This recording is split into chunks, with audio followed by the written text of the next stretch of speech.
आम्ही पोहोचलो आहे लक्ष्मीच्या मंदिरात. चला मी तुम्हाला दाखवते. किती सारे टिशू. खेळून ठोकले. खरंच किती सुंदर आहे ना.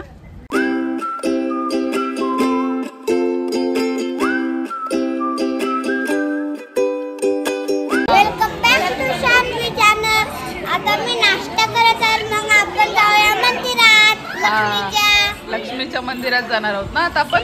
हे बघ इकडे सगळे तयार झाले आहेत. पप्पा, दादी, ईशानची आत्तू हाय करा.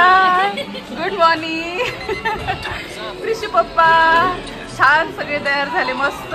प्रिशू मामा इकडे बघा नाश्ता चालू आहे. उपवास आहे ना आज गुरुवार. हा इकडे बघा आजी आजी आजी हाय. चाची अरे वा सगळे छान दिसतात. दक्षू दक्षू ए दक्षू दक्षू नाही. प्रिशू बघू. प्रिशू कशी दिसते. प्रिशू आणि इशू खूप सुंदर दिसतात. खूप छान दिसत आहेत. वाव किती गोड दिसत आहेत. आणि तिकडे आहे चाचू हाय करा. Hi hello. आणि इकडे आहे ईशानवीची मम्मा देखील तयार झालेली आहे. सो आता आपण जाऊया Mahalakshmi टेम्पलला. A few moments later. तर आता आम्ही आलेलो आहोत कोल्हापूरमधील महालक्ष्मी म्हणजे अंबाबाईच्या दर्शनासाठी. तर कोल्हापूरमधील महालक्ष्मी म्हणजे अंबाबाई हिचा उल्लेख पुराणात देखील सापडतो. ही 3.5 शक्तिपीठापैकी एक आहे. इथे बरीच प्राचीन मंदिरं आहे. कोकणाचा राजा कर्णदेव कोल्हापुरात आल्यावर ही मूर्ती एका लहानशा मंदिरात होती. त्याने इथल्या मंदिराच्या बाजू स्वच्छता करून मंदिराला प्रकाशात आणले. वास्तुशास्त्राच्या बांधणीनुसार चालुक्य राजवटीत मंदिराचे बांधकाम केले गेले. हे मंदिर हेमाडपंथी शैलीत बांधण्यात आले असून या मंदिराला चक्क 5 कळस आहेत.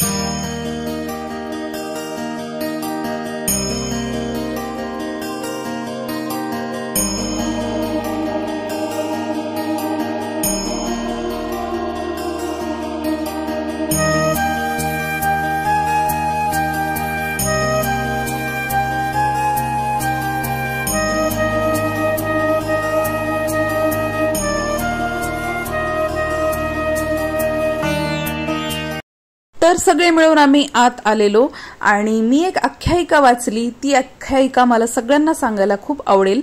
एका आख्यायिकेनुसार प्राचीन काळी केशी राक्षसाचा मुलगा कोल्हासूर हा इथे राज्य करत होता. त्याने सगळ्यांना त्रस्त करून सोडले होते. म्हणून देवांच्या विनंतीवरून महालक्ष्मीने त्याच्याशी युद्ध केले.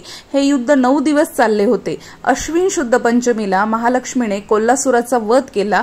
कोल्हासूर महालक्ष्मीला शरण गेला आणि त्याने तिच्याकडे आपल्या नगराची कोल्हापूर व करवीर ही जी नावे आहेत ती तशीच पुढेही चालू राहावेत अशी विनंती केली. त्यामुळे आज आपण या शहराला कोल्हापूर आणि करवीर या नावाने ओळखतो. माझ्याकडे आता आम्ही पोहोचलो आहे लक्ष्मीच्या मंदिरात. चला मी तुम्हाला दाखवते. चला. लक्ष्मी माता की मोठ्याने बोला जरा. जय लक्ष्मी माता की जय. लक्ष्मी माता की जय. बघा मम्माचा आवाज.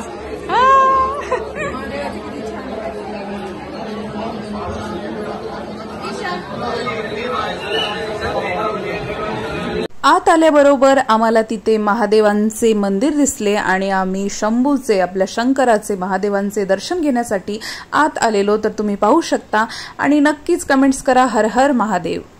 आत आल्यानंतर खरंच खूप प्रसन्न वाटत होतं आणि मंदिराचं जर बांधकाम पाहिलं तर ते खूप मजबूत आणि खूपच सुंदर आणि रेखीव असं वाटलं. तर तुम्ही पाहू शकता किती सुंदर हे असं मंदिर आहे महालक्ष्मीचं. आम्ही स्पेशली महालक्ष्मीच्या दर्शनासाठीच कोल्हापूरला आलेलो. आता आम्ही आलेलो आहोत मंदिरामध्ये आणि ईशानवी किती छान तयार झालेली आहे. तर तुम्ही पाहू शकता. आता आम्ही सगळे जण थांबलेलो आहोत लाईन मध्ये आणि आत आल्यानंतर तिथे मला कळालं की व्हिडिओ आणि फोटोशूट अलाउड नाहीये. सो मी आतमधलं जे काही मंदिर आहे आणि देवी आहे ते तुम्हाला दाखवू शकत नाही. पण गर्दी नक्कीच दाखवू शकते. पहा किती गर्दी आहे देवीच्या दर्शनासाठी. अशा प्रकारे आमचं दर्शन खूप छान झालं आणि तिथल्या ज्या महाराजांनी पंडितांनी आहेत ती मला हिरव्या कलरची साडी नारळ आणि सगळ्यांना नारळ दिले. आणि आत्ता जे आहेत तिघही भाऊ जे ईशानवीचे पप्पा ईशानवीचे मोठे पप्पा आणि ईशानवीचे चाचू बसलेले आहेत अभिषेकाला. तुम्ही पाहू शकता.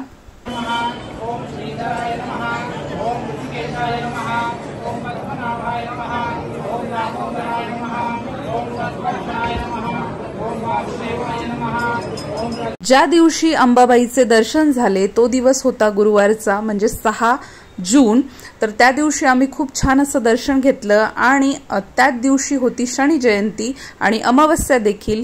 आणि तिघांनाही म्हणजे ईशान्वीच्या पप्पांना, ईशान्वीच्या मोठ्या पप्पांना आणि चाचूंना तिथे अभिषेक करण्याची संधी मिळाली आणि तो योग जुळून आला आणि खरंच खूप छान अनुभव आला आम्हाला कोल्हापूरच्या अंबाबाईचा. तर अगदी प्रसन्न वाटलं आणि खूपच छान वाटलं.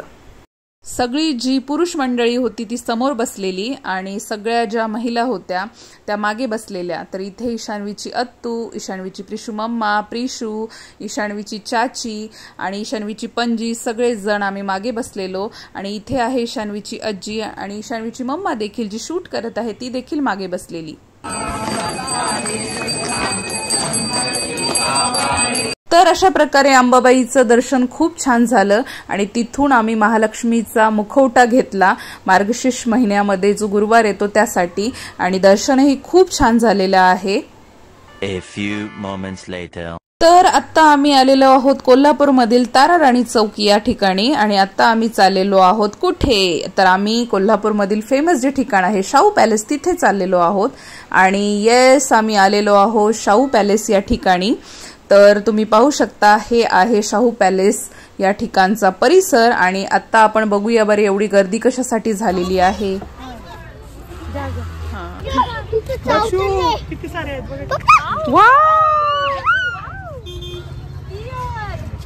किती सुंदर आहे रे. मम्मी आराम करायले डिअर. अरे बापरे किती सारे तिशू. खेळून अरे इथे जवळच आले. दक्ष काय रे दक्षू. डिअर किती सुंदर आहे ते.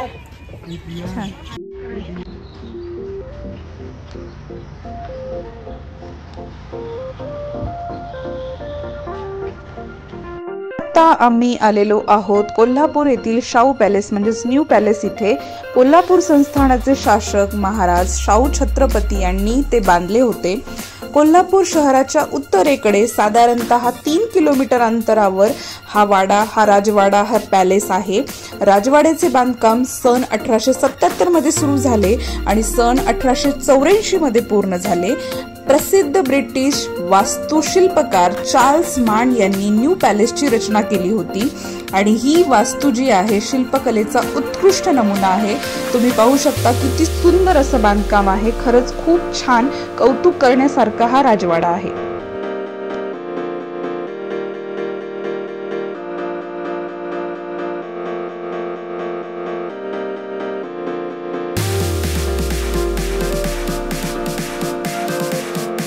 आतापर्यंतचा तुम्हाला हा व्हिडिओ, हा व्लॉग कसा वाटला तो कमेंट्स करून नक्की कळवा. आणि व्हिडिओला लाईक, शेअर, सबस्क्राईब करायला विसरू नका.